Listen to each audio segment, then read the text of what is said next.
Hello friends, स्वागत है आपका फिर से एक नए वीडियो पर। तो देखो, इस वीडियो में हमारा जो एक लास्ट क्वेश्चन बच रहा था प्रश्नावली 13.1 प्रायिकता का, क्लास 12 की प्रायिकता का प्रश्नावली 13.1 का हमारा जो लास्ट क्वेश्चन है, क्वेश्चन नंबर 15, इस वीडियो में हम इसको पूरा करने वाले हैं। इस तरह से हमारा पूरा चैप्टर समाप्त हो जाएगा 13.1। अगर आपने पूरे वीडियो नहीं देखे तो वीडियो के डिस्क्रिप्शन में जाइए, वहां जाके पूरे वीडियो को देखो और बड़ा ही हेल्पफुल होंगे। अब देखो, इस तरह से पढ़ाया कि आपको इजी वे में समझ में आ जाएगा। तो देखो, इसको भी हम करते हैं हमारा वीडियो स्टार्ट आज का। तो क्वेश्चन नंबर 15, देखो ये एक इस तरह का क्वेश्चन है। अगर आपने वीडियो देखे होंगे या फिर आपने खुद भी किए होंगे तो एग्जाम्पल नंबर 7 भी करा रखा है मैंने। तो ये उस तरह का क्वेश्चन है। देखो इसमें क्या हो रहा है कि एक पासे के फेंकने के परीक्षण पर विचार कीजिए। एक पासा है, उसको फेंकने, हम एक लूडो वाला पासा है उसको फेंकेंगे तो क्या आएगा? 1 आएगा, 2 आएगा, 3 आएगा, 4 आएगा, 5 आएगा या फिर 6 आएगा। तो सिंपल सी बात है, पासे को फेंकेंगे 2, 3, 4, 5 या फिर 6, इस तरह से आएंगे। सिंपल सी बात यह है। अब देखो आगे क्या कह रहा है, यदि पासे पर प्रकट संख्या 3 का गुणज है। अब देखो, यदि पासे पर प्रकट संख्या 3 का गुणज का मतलब 3 हो गया, 6 हो गया, है ना। तो देखो, यदि पासे पर प्रकट संख्या 3 का गुणज है तो पासे को पुनः फेंके। तो देखो 3 और 6 का गुणज है, तो हम क्या कर रहे हैं, पासे को पुनः फेंके, है ना। तो पासे को पुनः फेंका। अब पासे को पुनः फेंकेंगे हम, तो देखो फिर से ही पासे पे क्या आएगा, 1 से लेकर 6 तक का आएगा। हमें पता है पासे पे 1, 2, 3, 4, 5, 6 यही तो है। तो पासे को हम देखो, अब सबसे पहले तो देखो, हाँ चलो हम कर लेते हैं इसको, है ना। तो देखो पासे पे फिर से फेंकेंगे तो क्या आएगा, देखो जैसे 6 तक ही आएगा तो 3 1 भी आ सकता है, ऐसे 3 2 भी आ सकता है, 3 3 भी आ सकता है ना, 3 4 भी आ सकता है, 3 5 भी आ सकता है और 3 6 भी आ सकता है ना, बिल्कुल आ सकता है। ऐसे ही एक बार तो क्या आ गया, 3 वाला आ गया, क्योंकि यहाँ पर तो हम 3 का गुणज वाला ले रहे हैं ना। तो ऐसे भी तो हो सकता है कि 6 1 आ गया, 6 2 आ गया, या फिर 6 3 आ गया, या फिर 6 4 आ गया, या फिर 6 5 आ गया, या फिर 6 6 आ गया। तो ये यहाँ से क्या निकल के आएंगे, ये परिणाम निकल के आएंगे। अब देखो फ्रेंड्स, यहाँ पर आपको उस क्वेश्चन में भी मैंने यही किया है कि हम सबसे पहले इस ऐसे क्वेश्चन में हमको प्रायिकता निकाल लेनी है फर्स्ट से ही। तो देखो यहाँ से कितने परिणाम है, 6। तो हमें पता है 3 आने की प्रायिकता क्या हो जाएगी, 1/6 हो जाएगी। ऐसे ही 6 आने की प्रायिकता भी 1/6 हो जाएगी।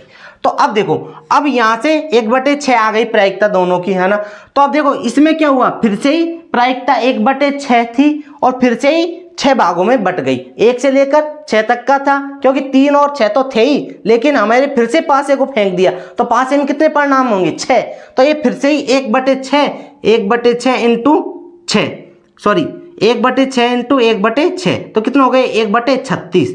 तो देखो इन सब की हर एक की, इसकी भी 1/36, इसकी भी 1/36 प्रायिकता, इसकी भी 1/36, 1/36, 1/36, इसकी भी 1/36। तो ऐसे ही इसमें भी नीचे वालों में भी 1/36, इसकी भी 1/36 प्रायिकता, इसकी भी 1/36, इसकी भी 1/36, इसकी भी 1/36, इसकी भी 1/36।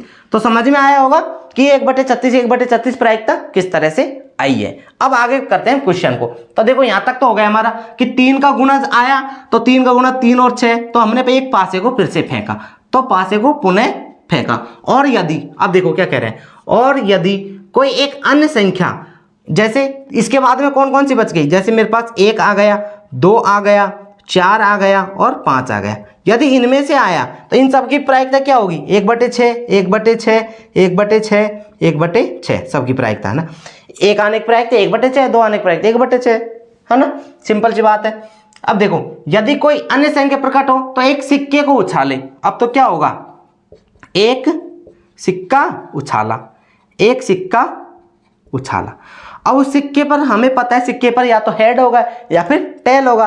तो देखो या तो क्या होगा, हेड 1 आ सकता है, या फिर हेड 2 आ सकता है, या फिर हेड 3 आ सकता है, या फिर हेड, सॉरी 3 तो है ही नहीं ना इसमें, हेड 2 हेड 3, हेड तो 3 तो है ही नहीं, हेड 4 या फिर हेड 5। ऐसे ही, या फिर क्या आ सकता है, टेल 1 आ सकता है, या फिर टेल 2 आ सकता है, या फिर टेल 4 आ सकता है, या फिर टेल 5 आ सकता है। तो इस तरह से यहाँ के परिणाम ये बन गए। अब देखो इसमें देखो प्रायिकता कितनी थी, 1/6 तो थी, लेकिन अब देखो यहाँ पर तो प्रायिकता कितनी आई थी, यहाँ पर एक सिक्का उछाला जा रहा था, यहाँ तो देखो 5 एक उछाला जा रहा था, तो 5 में कितने परिणाम होते हैं 6, और एक सिक्के को उछालने पर कितने परिणाम होते हैं 2, या तो हेड आएगा या फिर टेल आएगा।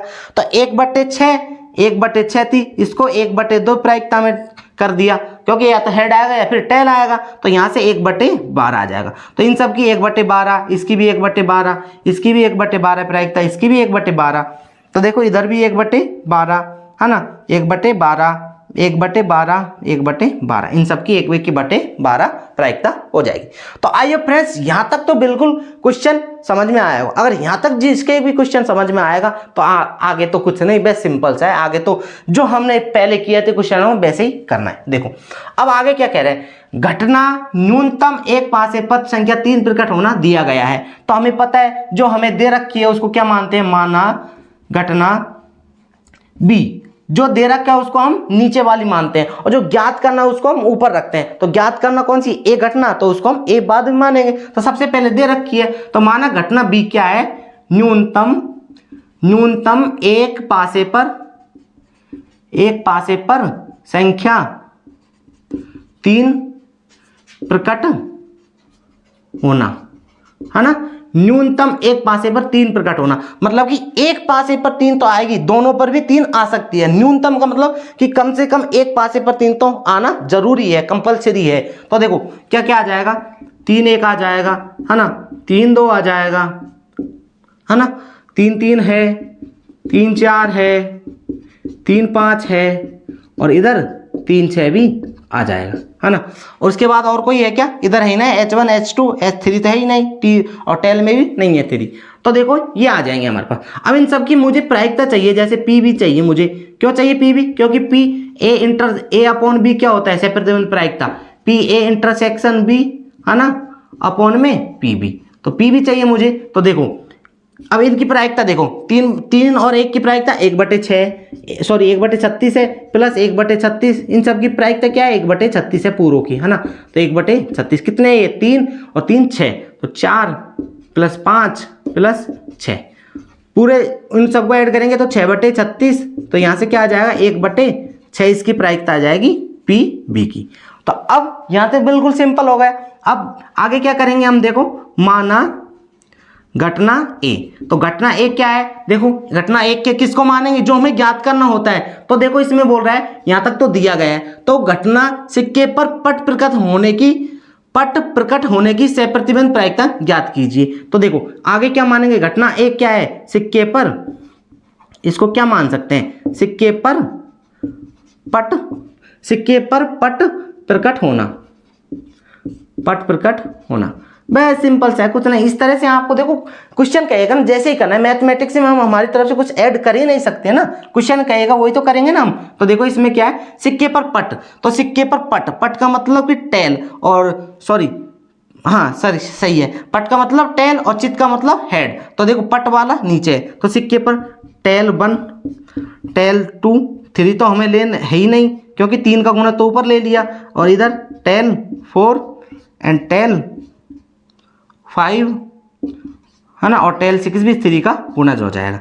तो ये आ गया हमारे पास, है ना, ये आ गया। अब देखो मुझे ए इंटरसेक्शन बी चाहिए, अब मैं यहाँ से निकालूंगा ए इंटरसेक्शन बी। तो हमें पता है कि देखो ये तो ए वाली घटना रही, ये भी बी वाली घटना, कहीं भी कॉमन दिख रहा है कौन आपको, इसमें एक भी अक्षर कॉमन दिख रहा है क्या, नहीं दिख रहा ना। तो कॉमन नहीं दिख रहा तो मतलब क्या है हमारे पास फाई। ये फाई का मतलब क्या होता है कि ये खाली समूह है। आप जब समुच्चय पढ़ोगे ना तब आपको पता चलेगा, है ना। अगर नहीं पढ़े तो बस इतना ध्यान रखना है कि दोनों में कॉमन नहीं है, तो इसका मान क्या होता है फाई। अगर हम इसकी प्रायिकता निकालेंगे, प्रायिकता A intersection B equal to क्या आ जाएगा, इसकी फाई की 0 प्रायिकता होती है। तो अब देखो क्या निकालनी है, सप्रतिबंध प्रायिकता निकालनी है। और किसकी निकालनी है, कि जब हमें 3 प्रकट होना दिया गया हो और एक सिक्का पर पट प्रकट होने की सप्रतिबंध प्रायिकता निकाल रहे हैं। तो हम लिख देंगे यहाँ पर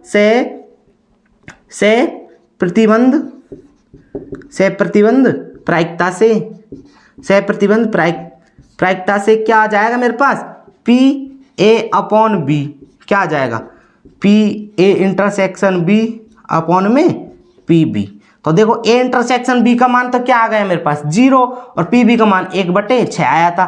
तो देखो मैंने बताया था अगर 0 में किसी संख्या का भाग भी जाए 3 या कोई भी हो तो वो 0 होता है, अगर किसी संख्या में 0 का भाग जाए तो वो इन्फिनिटी बनता है। एक फिर से एक नया कॉन्सेप्ट बता दिया, अगर आप नए हैं हमारे चैनल पर तो ये कॉन्सेप्ट आपको सीखने को मिल जाएगा। तो यहाँ से क्या आ जाएगा, इसका आंसर 0 करेक्ट आंसर आ जाएगा। ये क्या है, 0 इसका करेक्ट आंसर है।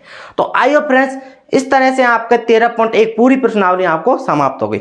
अब हम आने वाले वीडियो में क्या करेंगे, हम सबसे पहले तो 13.2 को समझने से पहले हम कुछ बेसिक पढ़ेंगे, उसके बाद वही एग्जाम्पल करेंगे 1 से 2, उसके बाद हम पूरी प्रश्नावली को सॉल्व करेंगे। तो देखो बताइए फ्रेंड्स कि वीडियो किस तरह के लगे आपको। अगर अच्छे लगे तो वीडियो को लाइक जरूर करें, अभी तक आपने हमारे चैनल को सब्सक्राइब नहीं किया तो सब्सक्राइब करें और अपने दोस्तों को जरूर शेयर करें, और बताइए कि किस तरह से आपको समझ में आ रहा है, कमेंट जरूर करें। तो आज के लिए इतना ही, मिलते हैं अगले वीडियो में। थैंक यू, जय हिंद, वंदे मातरम।